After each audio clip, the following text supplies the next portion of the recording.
Hello everyone, and welcome to this quiet little corner of the Moorgrave Lower Quad for what's going to be our final episode of the Dragonlord series.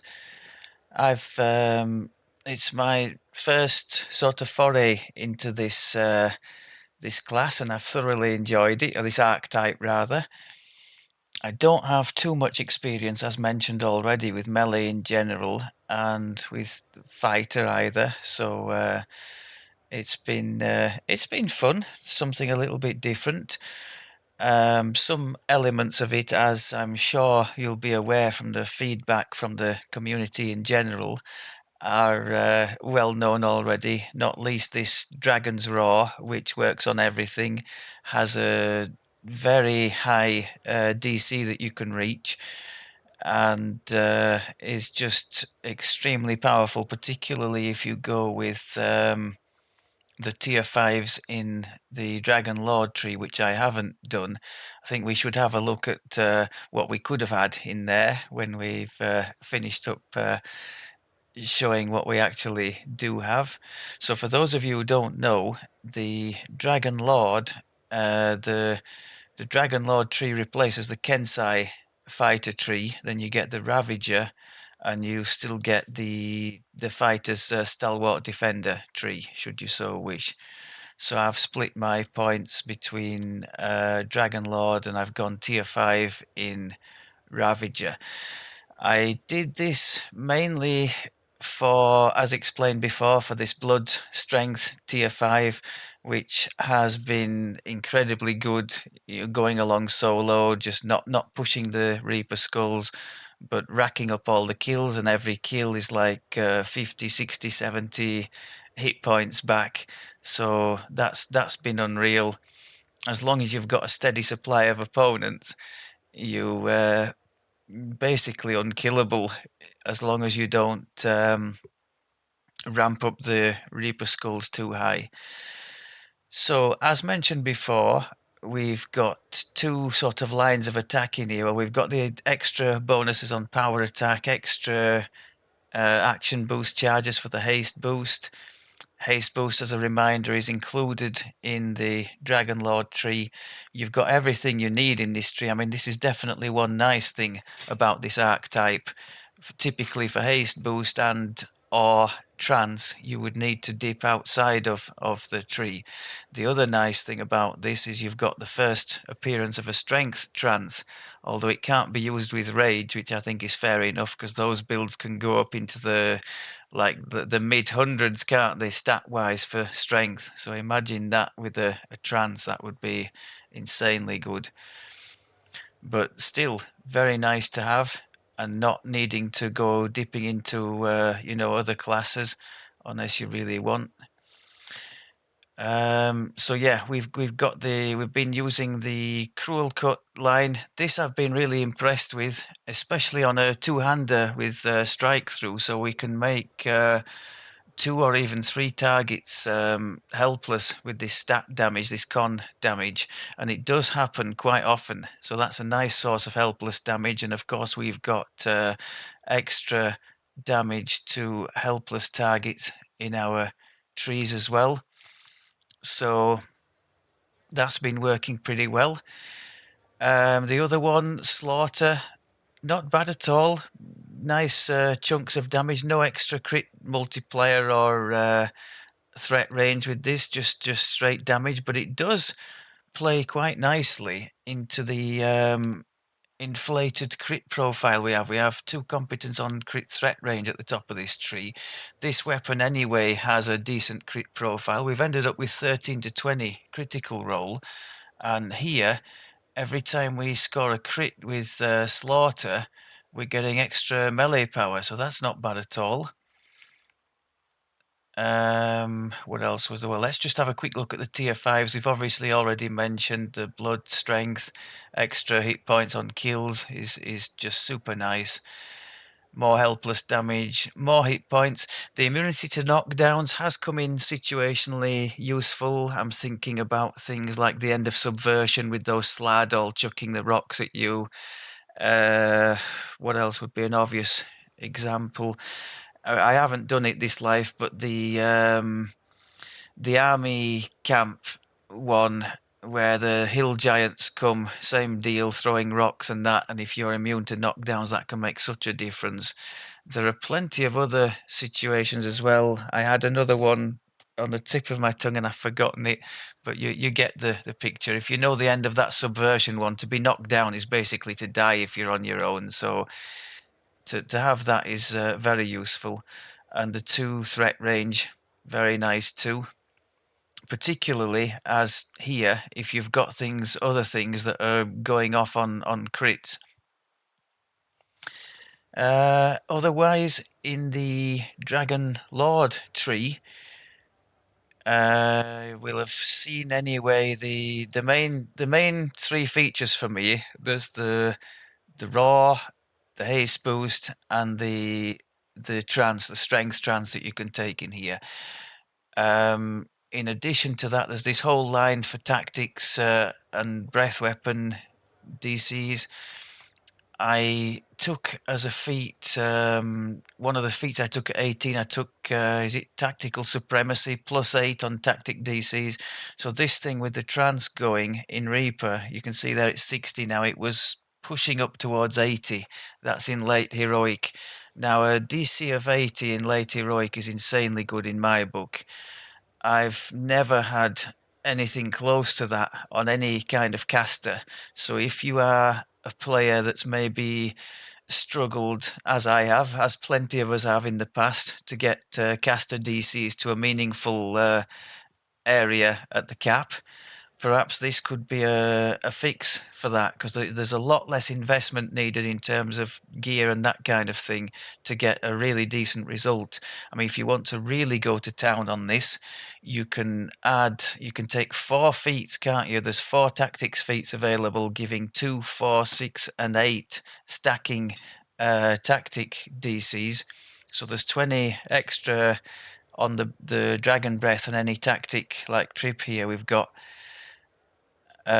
Before we've started even thinking about trance and all that. So we could have been pushing up towards 100 even in heroic with that raw, which would of course have been total overkill. I haven't mentioned the extra core, have I, in Ravager? More hit points, more healing amp. The Intimidate in these cores would have helped with this capstone. I've already mentioned this. It's a shame we're not going to get to experiment with it, but I just wonder. I like this tree in general for solo ability. The nice wide crit threat range isn't bad, and the blood strength is insanely good for a solo. Particularly for a melee, you've got to sort of sort out a source of healing, haven't you, if you're not relying on anybody or anything else. So that would certainly be high on that list. Right, so let's have a quick look here what we could have had. What we did get, always on displacement, is very tasty. Even if you're playing high levels of Reaper, I think that still gives, I think it's capped the reduction at, is it 30% mischance that you get? I know a lot of the bosses and the red crowns will have true sight, won't they? Which somewhat diminishes the value of this, but still, having always on displacement for a melee is really decent. A quick look at the tier 5s. These are very competitive. You've got your bonus to max hit points in there. Very nice, just as we have in the Ravager tree. Yeah, Dragon's Raw cooldown reduced. So I guess that would go from what is it now, 20? Might it go down to 15 area, something like that. So very nice. Oh, that's super nice too. So that would be a truckload of extra damage, because the Dragon Raw can hit a whole pack of opponents, and then you're getting, in addition to that, they're all becoming helpless, which at the moment with the standard raw here, they're not. They're just classed as dazed, I think. So we don't get helpless damage against them. We just get the benefit of them not attacking us back. But there they would be helpless, and you get extra damage against helpless targets after triggering it. So win-win. So the couldn't be easier tactics wise. Just close on a group, hit them with the raw, mop everything up before they break out of the daze or the cowering, as it says there, and move on to the next group, by which time your thing will have probably cooled down again. Wings, very nice to have.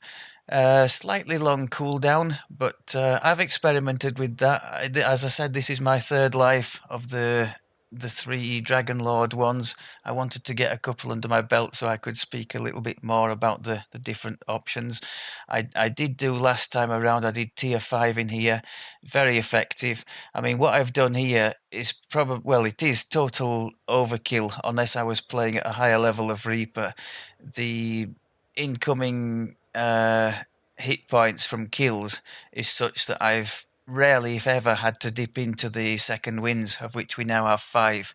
So they may as well not be there for all the times they've got used, which tells me that I could have gone in the higher damage tree and done it that way. Last one up here at the top, it's +2 to the crit multiplier instead of the threat range. Now, the sages in the forum have written a thing or two about this, and I have found it to be true. I think you can say this about any such targets. The fortified targets, you know, the elementals, the undeads, the plants, this kind of thing. They do golems and whatnot. They do take some chipping down, so that the width of our critical threat range, the extra wide threat range we have, really doesn't. They just laugh at it there. So that's the weakness of what we've got going on. But it would be so for most any build, I guess. Those things are just problematic, and we don't, as we're in heroic, we don't have too much in the way of fort bypass. So they have been a bit painful on occasion. Everything else been plain sailing, really nice. CC, as I've mentioned, this raw is insanely good, backed up in heroic by the trip. Of course, we've got strike through on our build, so we can trip at least 2, possibly even 3 targets if we get lucky. And the DC on that isn't too bad. We don't have a vertigo item to help it, but even so, you can see that it's 50, which means with the trans 60, and then in Reaper a bit more than that. You can see the raw 70 even outside of Reaper, so not bad at all. With our last few points, I think I put an extra thing in strength just to equalize out the. Well, I think we get an odd number of points added in Reaper mode, so it makes an even number. I think we get to 58 with all my little bits and buffs added, which is not too bad at all. I think that's about all I wanted to say on the enhancements. Let's have a quick look at the gear that I've replaced. Not too much. I wanted to mention this helmet, though. This dropped completely by chance for me in the Age of Rage chain. I think it's in the first quest. Is it the Night Falls on Stormreach? And I looked at it and I thought, my God, this is just perfect for our build, isn't it? Look at the stuff on there. Strength, deadly, stunning. Stunning, if you didn't know, helps the dragon's roar. And Seeker, just unreal. And then I looked and I saw it had this Trace of Madness thing on it that you can use to add another effect. There are 1 or 2 nice ones that you can choose from, but most of them, like the one that makes opponents dance, they occur on being hit. And as we are not particularly keen to be hit and trying to gear, you know, with armor class and dodge and that kind of thing to not be hit, I thought I'd go with the one of the few that works on hit. And this is as you can see at the bottom there, it's a daze effect. You can tell when it triggers because it looks similar to the the guard breaking on certain shields. You get that little I think there's a little confusion icon appears over the top of the target in a sort of a swirling thing. Sort of 6 seconds of it's not helpless, but it certainly stops them from doing anything against you, and it triggers reasonably often. So I'm really pleased with that. It's a little treasure from this life that I didn't know existed. I've never done any of this madness crafting before. Didn't have too many of the ingredients, but I had enough to add that effect on there. So I shall keep that safe and use it in future melee lives on this character. Since you saw us last, we've added on the Shan set, as I mentioned, another really good piece. The Deadly is obviously not needed because it's on the helmet, but Relentless Fury, armor piercing for the much needed fort bypass. As I mentioned, we've been having some trouble with that. True Sight, very nice for avoiding misses against displaced or blurred opponents. What else did we add on? Of course, the rest of the set, the gloves as well, very nice for our build. Combat infusion, super stuff. When it goes off, it doesn't last for too long. I think it only lasts for 10 seconds, but as you can see there, 4 on strength, con, dex, and a bonus to double strike as well. Insightful Deadly is kind of irrelevant because our trance is giving that anyway, but the insightful double strike is nice to have. And the last piece, the armor, I had a choice here. I had a choice of everything, to be honest. Robes, light or medium. In the end, I went with the robes because it's giving us the possibility of going up to 27% on dodge. And in Reaper mode, with the points we've got in the Reaper tree, we have 9 in dodge, so we can actually reach that 27. Whereas if we were wearing the light armor, we'd be capped at 14. So I figured it might be better to go with that and get more out-and-out misses than to mitigate some of the incoming damage by having, say, 20 more PRR at this stage and a bit more AC. So I went for the cloth in this case. The only other thing I've changed was the ring for a bit more, the deception item there for the sneak attack. Do we have, what do we have to now? If we had the upgraded raw, we would be getting loads of mileage out of that because there'd be a ton of helpless opponents to go at. As it is, the only thing we've got that actually causes helpless directly is the cruel cut. When it takes an opponent's stat down to 0 or below, then we get helpless. Other than that, it's the raw and the trip just they just incapacitate them without leading to extra damage. So nice little bits on the gear.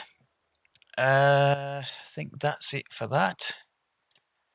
What else have I got noted down? Feats, yeah. I mentioned in the previous one that we were going to take some of the fighter related feats. So we'd taken last time, what was it? Was it weapon? I should be able to find it here somewhere. Weapon, was it weapon focus slashing, wasn't it? Which enabled us to then take this weapon specialization, which was the one I wanted. 2 melee power and 2 bonus to damage. So not bad. And then we got the greater one as well. Same thing. And that's the tactical supremacy, plus 8 bonus on tac DCs. Very nice. We also got one dragon related one, 4 more melee power, and that goes for that's an aura, so that's a bit like the paladin type thing. That's 4 melee power to the people around you as well, which is nice. I think all of these work that way, don't they? Yes, this aura. So if somebody is nearby, they're getting bonuses to damage as well. That plus 3 is subject to boosts in these cores. Bonuses of all the auras is increased by 1. So a Dragonlord at the cap, especially who went all out in this tree, would be really benefiting. Imagine a raid group with maybe 4 or 5 or more melees hounding a single target, and one was a Dragonlord giving this bonus to all the team. That would be somewhat impactful, I would say. I think that's it with the feats. Yeah, the last one I took was the tactical supremacy for the +8 on the DCs. Probably overkill, but nice to have and to see how far the thing could go. I mean, if we'd wanted, we could have had another 6, so we could have been into the 80s with the raw before the end of heroic, which to me is pretty insane. That's the feats, enhancements we've done, gear we've done. Now, if we had have gone into Epic, we would have obviously needed to make sure we maxed Intimidate for this capstone, this Visage of Terror, because if you look there, that goes off D20 plus Intimidate skill. So maxing Intimidate and having an Intimidate augment slotted somewhere from 20 would have been nice for this build. What else have I got noted down? I mentioned that. No, I think that's everything. So let's have a quick look. Which one am I going to have a go at here? Let's have a go at this last one. This is a good one. The Hidden Hand Headquarters.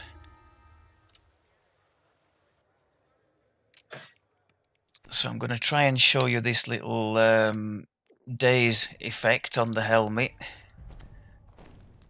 as well as demonstrating how devastating the Dragon's Roar can be in terms of just leaving the targets, you know, sitting ducks in front of you for you to mop up. Oh, one thing I didn't mention, these little clickable boots, Madstone boots, these come from the heroic giant hold raid, the Reaver's Fate. Unfortunately, this raid doesn't have a threads system, so you'd have to be lucky, or in my case, I was using multiple accounts to try to help my chances. But even with that, it's you need some luck. So I've been doing it pretty much once every 4 or 5 days, trying to have a little stockpile of these. They're particularly nice because it's 2 minutes clickable of stacking strength and con. So for a strength build, you've got 1 hit and damage, 1 tactics, and 4 extra on your con for your hit points. I don't know if that 20% melee haste stacks with anything else. I don't know. Maybe somebody else who knows better could chime in with that. But I'm very pleased. I think I've been quite lucky so far to get the 4 that I do have. So very happy to have those. So yeah, I've been clicking on those at regular intervals, and also the the rage potion, which they do stack with. I've done that one. Okay. I'll try and show you where we got to with the oh, there's something wrong there. What is wrong? Have I swapped an equipment or something? No. We should be higher than that. For some reason, it's not. Oh, I'd left the belt off. Okay. Yeah, 58. I think that's the most I'm gonna get to, but not too shabby at all for late heroic. And that means we're getting plus 12 on our trance here. The remaining eyes are somewhere nearby. Let's see if we can block them up in this entranceway and do the Dragon Roar straight away. Are often seen entering the curiosity shop. So you can see again, it reaches quite far back, the Roar. Oh, that's one I haven't mentioned. I did in passing in the previous one, I think. The trip we've got now, there's an enhancement in the Dragonlord tree, that one. When we attack with trip, we deal extra damage in our acid element that scales with melee power, and you can see when that goes off there's like a cloud of acid that accompanies your trip, so that's quite damaging as well as incapacitating now to the opponents.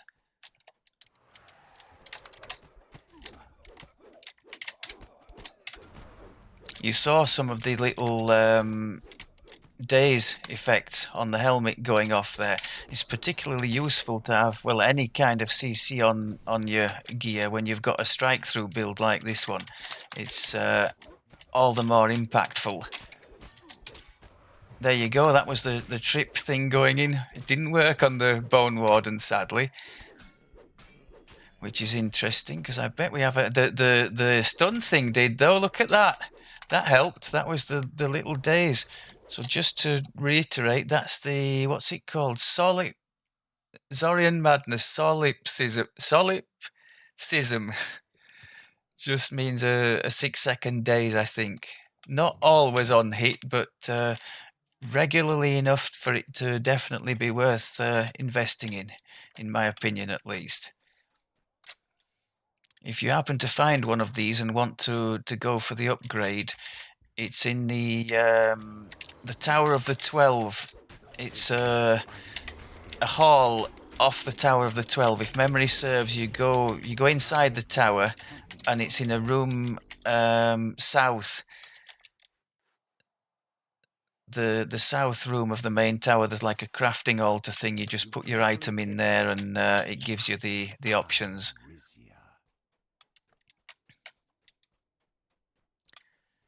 If you couldn't tell, I'm just buzzing because I found myself another little treasure this life. It's funny that no matter how many lives you do, there always seem to be hidden little gems that sometimes you can find quite unexpectedly, at least for me.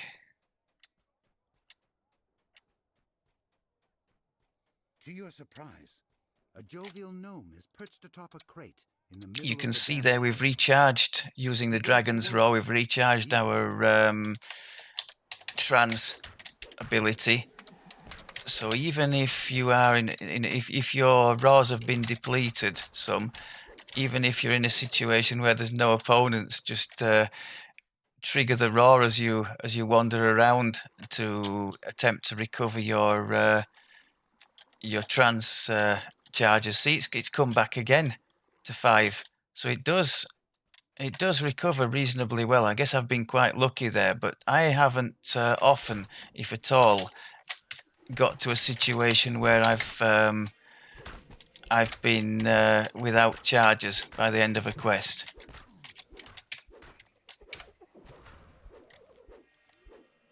Again, that little daze on the helmet, I'm beginning to like that.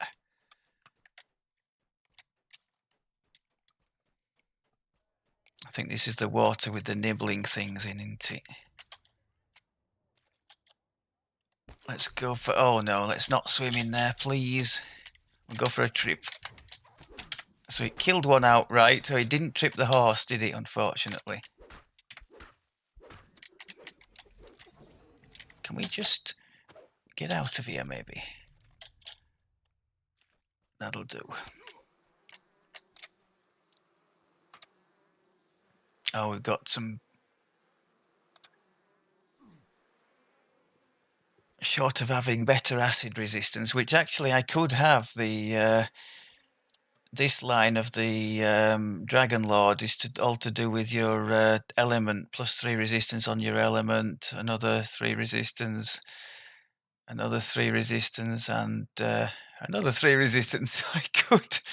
I could actually have probably turned that into 0 if I'd invested all 4 in there, and you do need to invest all 4 if you want the excellent tier 5 thing there, the 15 MRR extra max hit points.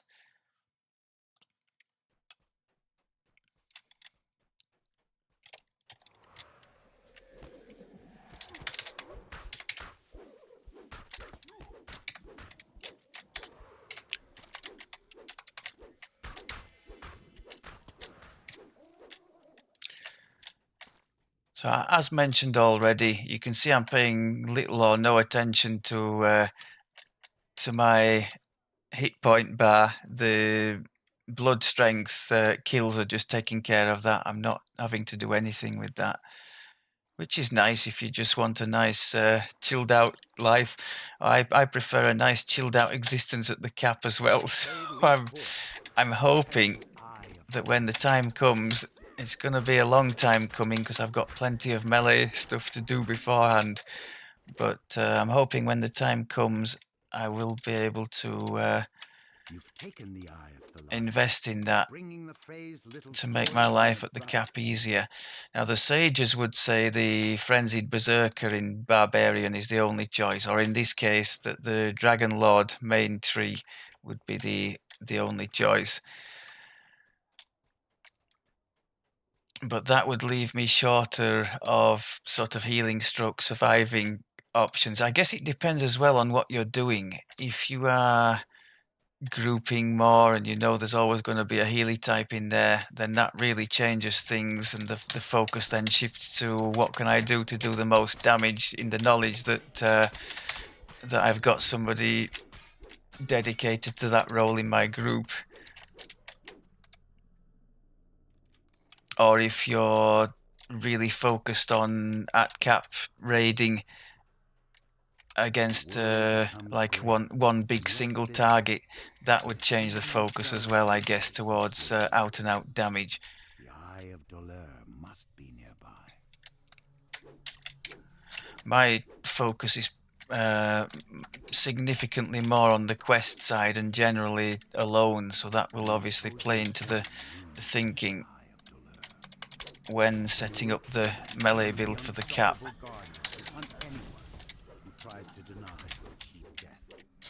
As the Marut vanishes, so does I'll just take as a bit of a yardstick what I've been able to do in the past with other characters. My caster druid manages to do reasonably comfortably Reaper 6 on the softer legendary content.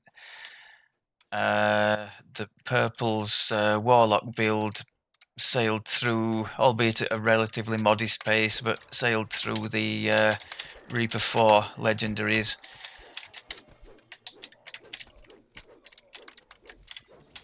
My Archer Red, that's depended on his build. If he was a bow build, he would really struggle to do much legendary Reaper at all. The Inquisitive thing can do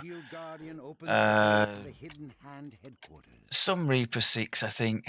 I've seen some of them, especially those adopting the cheesy tactics, doing Reaper 10. Down below. The creature hurries off without noticing you. That I'm happiest with my Archer with ranged build in the Arty for soloing. I particularly liked the what was it, the Master Maker tree. Obviously you're giving up offense, but my goodness, the return in survivability for for raids in particular, for something like skeletons in the closet with that awful raw that can happen, and just the damages in general. The squishier characters have a very bad time in there when those golden skulls start being destroyed. So to have the ticking heal in particular from that little lantern thing is nice on an arty, I've found. And I suppose that's what I'm looking at for the melee possibilities, because this is, to all intents and purposes, a ticking heal. It just happens to trigger on deaths. Nice little trip there.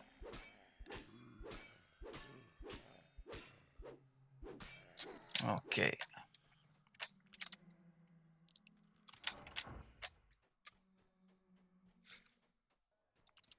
You've found the remaining eyes held by the hidden hand.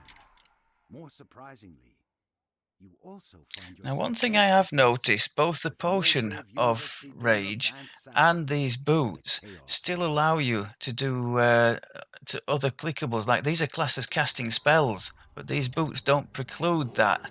Whereas a standard rage, I know for a fact would. If we had like a barbarian rage on, I wouldn't be able to do this kind of thing now. So it's just a little thing, but it's nice to know if you're not doing an actual rage build. I should really put the spell absorb on for this, shouldn't I? I don't know exactly what he's going to throw at us. It would help if I spoke to the guy here, wouldn't it, to get it started? Well done. Brave university donor transforms into Vecna, the god of secrets. I owe you my thanks, mortal. You've done a fine job of collecting the planar eyes for me. I'm sure I'll find all kinds of uses for them. Come on, today. I'll give my underling just a taste of the eyes. I think he got a bit of a pasting, didn't he? Happy days. When we meet again, and we will meet Okay. again. The Whispered One vanishes, but the Beholder, now transformed, turns to attack.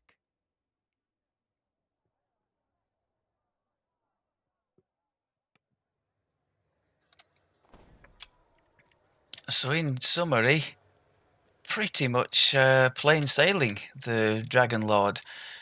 Now, if I've been kind of cheating, haven't I? Because this character has a lot of the past lives, and so has been allowed to get abusively powerful stuff out of the racial tree effectively for free, right out of the gate. So that's certainly made a difference.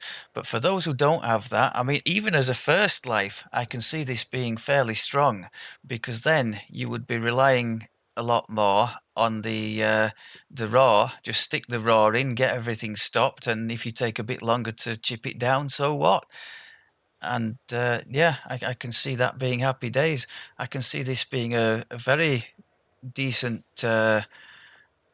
character to play for a first life person to do successfully. As mentioned already, even without the benefit of past lives, these DCs, the DC on this Dragon's Roar could be made to be more than acceptable and really good, you know, in late heroic and going into epic. You could be stopping everything. That's another big selling point. There's just nothing it doesn't work on, as far as I can tell. So it's not like some of these, like let's say Greater Colour Spray, where if you run across undead, suddenly you're it's pretty much neutralized. Same goes for the mass hold.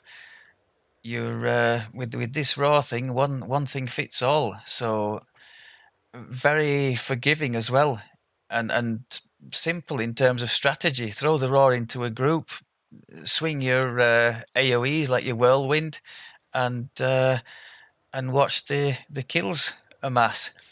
And then you've your basic choice. Either you go with the ticking heal thing as I did, or you go with the boosted up Dragon's Roar, which basically is a death sentence for the opponents when that hits, with the extra helpless that it's got going on, and making the opponents helpless.